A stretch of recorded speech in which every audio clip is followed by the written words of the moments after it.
ፕሬዝዳንት ዶናልድ ትራምፕ በምዕራብ አፍሪካዊቱ ሀገር ናይጄሪያ ላይ ያስተላለፉት ውሳኔ በርካቶችን ያስደነገጠ ሆኗል። የተለያዩ የእስላማዊ መንግስት ወይም ኢስላሚክ ስቴት የሽብር ቡድኖች ለዓመታት ጥቃት እየሰነዘሩ በቀጠሉባት ናይጄሪያ የአሜሪካው ፕሬዝዳንት ዶናልድ ትራምፕ ለፕሬዝዳንት ቦላ ቲኑቡ መንግስት ጨው ሆይ ለራስ ስትል ጣፍጥ አለበለዚያ ግን ድንጋይ ተብለህ ትወረወራለህ አይነት መልእክት አስተላልፈዋል። እንዲህ ሲሉ የናይጄሪያ መንግስት የክርስቲያኖች ግድያ እንዲቀጥል የሚፈቅድ ከሆነ አሜሪካ ግድያዎችን የሚፈጽሙ የሽብር ቡድኖችን ጠራርጎ ለማጥፋት የሚያነድ አፈሙዟን ወደ ሀገሪቱ ታዞራለች።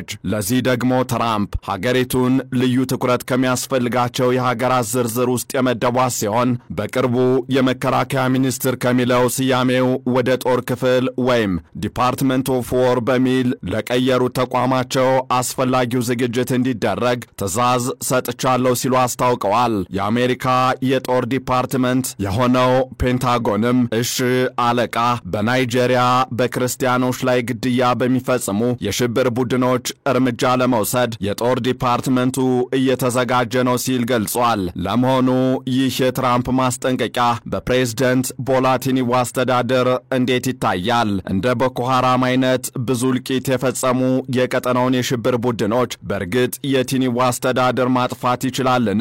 አሜሪካ ወታደራዊ ጣልቃ ገብነት የምትፈጽም ከሆነ የሽብር ቡድኖችን ሙሉ በሙሉ ለመደምሰስ ትችላለችን? የሚሉትንና ተያያዥ ጉዳዮችን ከአሁናዊና ታሪካዊ ዳራዎች ጋር አሰናስለን በዕለቱ የዓለም አቀፍ ትንታኔ ዝግጅታችን ልንመለከት ወደድን። ከዓለም አቀፍ የትንታኔ ዘገባ ዝግጅቱ ጋር ታሪኩ ጋሹ ነኝ።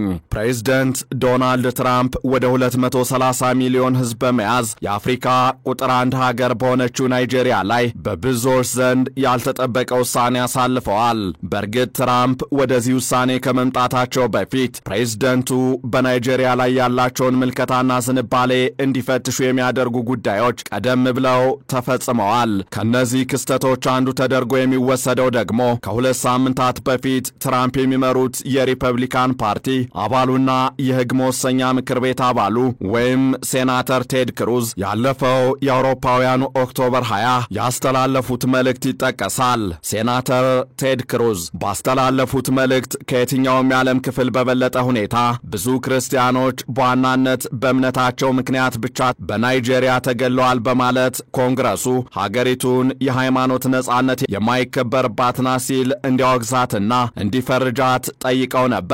ቴድ ክሩዝ በኤክስ ገጻቸው ባስተላለፉት መልእክትም ከአውሮፓውያኑ 2009 ጀምሮ በጂሃዲስቶች ወይም በጽንፈኛ ገዳይ ታጣቂዎች 50,000 ክርስቲያኖች በናይጄሪያ ተገለዋል። ከ20,000 በላይ የሚሆኑ ቤተ ክርስቲያኖች፣ ትምህርት ቤቶችና ሌሎች ተቋማትም ወድመዋል ሲሉ ከሰዋል። የነገሩ ሀሁ በእርግጥ በእንዲህ አይነቱ ወቀሳና ክስ የሚያቆም አልሆነም። ከ10 ቀናት በኋላም ማለትም ዓርብ ዕለት የአሜሪካው ፕሬዝዳንት ዶናልድ ትራምፕ ናይጄሪያን ልዩ ትኩረት በሚሹ ሀገራት ወይም ካንትሪስ ኦፍ ፓርቲኩላር ኮንሰርን በሚል ምድብ ውስጥ እንድትፈረጅ አደረጉ። ትራምፕ ይህንን መሰሉን እርምጃ የወሰዱት አሜሪካ ከሀገራት ጋር የሚኖራትን የውጭ ጉዳይ ፖሊሲ ስትተገብር ከግምት ውስጥ ከምታስገባቸው መስፈርቶች አንዱ በሆነውና በአውሮፓውያኑ 1998 በወጣው ዓለም አቀፍ የሃይማኖቶች ነጻነት ሕግ ወይም በምህፃረ ቃሉ RFA ሀገራትን በገመገሙበት ወቅት ነው። በዚህም ትራምፕ በአፍሪካ ከፍተኛ ሕዝብ ቁጥር ያላትን ናይጄሪያ ከፍተኛ የሆነ የመብት ጥሰት በተለይም ደግሞ ስርዓታዊ ወይም መዋቅራዊ የማያቋርጥና ከፍተኛ ጉዳትን የሚያስከትል የሃይማኖት ነጻነት ጥሰት መፈጸም በሚለውና ልዩ ትኩረት የሚያስፈልገው ሀገር በሚለው ምድብ ውስጥ ፈርጇታል። ይህም ናይጄሪያን እንደነ ኤርትራ፣ ኢራን፣ ኩባ፣ ፓኪስታን፣ ሰሜን ኮሪያና ሌሎች 12 ሀገራት ከዚህ በፊት በተመደቡበት ልዩ ትኩረት በሚፈልጉ ሀገራት ዝርዝር ውስጥ 13ኛዋ ሀገር ሆና እንድትመዘገብ አድርጓል። ፕሬዝዳንት ዶናልድ ትራምፕ ዓርብ ዕለት ይህንን መሰሉን አቋም ሲያንጸባርቁ ዋነኛ ምክንያት ያደረጉት ደግሞ በናይጄሪያ የክርስቲያኖች ደህንነት አሳሳቢ በመሆኑ ነው የሚል ነው። በቀጣዩ ዕለት ማለትም ከትናንት በስቲያ ቅዳሜ ዕለት ደግሞ ትራምፕ በናይጄሪያ ያለውን ሁኔታ በክርስቲያኖች ላይ የህልውና ስጋትን ጋርጦባቸዋል በሚል ሀገሪቱን ፈርጀውና በልዩ መዝገብ አስፍረው ብቻ እንደማያልፉ አሳወቁ። እንዲህ ሲሉ የናይጄሪያ መንግስት የክርስቲያኖች ግድያ እንዲቀጥል የሚፈቅድ ከሆነ አሜሪካ ለሀገሪቱ የምታደርገውን ማንኛውም አይነት ድጋፍ ወዲያውኑ ይቋረጣል። ከዚያም አልፎ አሉ ትራምፕ በትሩዝ ሶሻል መልእክታቸው ሲቀጥሉ ምናልባትም አሰቃቂ ግድያዎችን የሚፈጽሙ አሸባሪዎችን ጠራርጎ ለማጥፋት እሳት የሚተፋ አፈሙዛችንን ወደ ሀገሪቱ ልናዞር እንችላለን ብለዋል። በእርግጥ ትራምፕ ይህንን መሰሉን መረርም ከረርም ያለ መልእክት ያስተላለፉት የናይጄሪያው ፕሬዝደንት ቦላ አህመድ ቲኒቡ የሚያስተዳድሯት ናይጄሪያ ልዩ ትኩረት በሚያስፈልጋቸው ወይም ካንትሪስ ኦፍ ፓርቲኩላር ኮንሰርን ምድብ ውስጥ መመደቧን የሚቃወም መልእክት በኤክስ ገጻቸው ካስተላለፉ በኋላ ነው።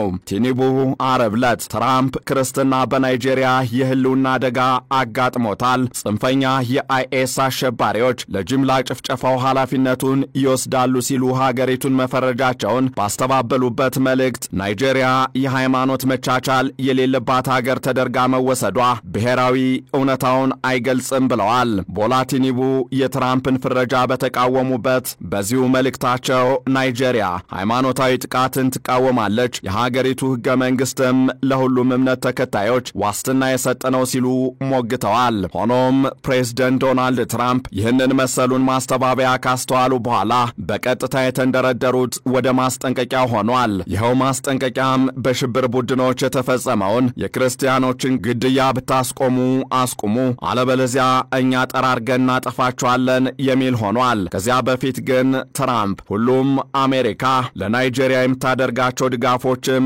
ወዲያውኑ እንደሚቋረጡ አስጠንቅቀዋል። እንዲያም ሆኖ ትራምፕ በዓርብ ዕለቱም ይሁን በቅዳሜው መልእክታቸው በግልጽ የጠቀሱት ጥቃት የለም።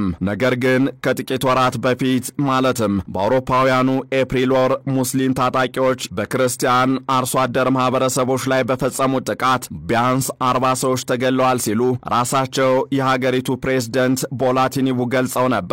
ወደ 230 ሚሊዮን የሚሆን ህዝብን በያዘችው ናይጄሪያ እኩሉ ክርስቲያን እኩሉ ደግሞ የእስልምና እምነት ተከታይ ቢሆንም ሀገሪቱ በሁለት ግዙፍ ጫፍ የረገጡ የሽብር ቡድኖች ቦኮ ሐራምና የምዕራብ አፍሪካ አውራጃ እስላማዊ መንግስት ግዛት ወይም ኢስላሚክ ስቴት ዌስት አፍሪካን ፕሮቪንስ በምህጻረ ቃሉም ISWAP በተሰኙ የጦር ቡድኖች ሰላሟን ካጣች ውላ አድራለች። ከሁለቱ የሽብር ቡድኖች ውስጥ አንዱ የሆነው ቦኮ ሐራም ልክ እንደ ምዕራብ አፍሪካ አውራጃ እስላማዊ ግዛት ወይም ISWAP ሁሉ በሰሜን ምስራቅ ናይጄሪያ የሚንቀሳቀስ ሲሆን በተለይም ከአውሮፓውያኑ 2009 በኋላ በናይጄሪያ በሸሪዓ የሚተዳደር መንግስት ለመመስረት በሚል ጥቃቶችን እየፈጸመ እንደሆነ ይገለጻል። ከዚህ ጋር በተያያዘ በሰሜን ምስራቅ ናይጄሪያ ቦርኖ ግዛት ቦኮ ሐራም ሴፕቴምበር 5 ቀን 60 ንጹሃንን ሲገድል ሜይ 15 ደግሞ በተመሳሳይ ወደ 100 የሚጠጉ ነዋሪዎችን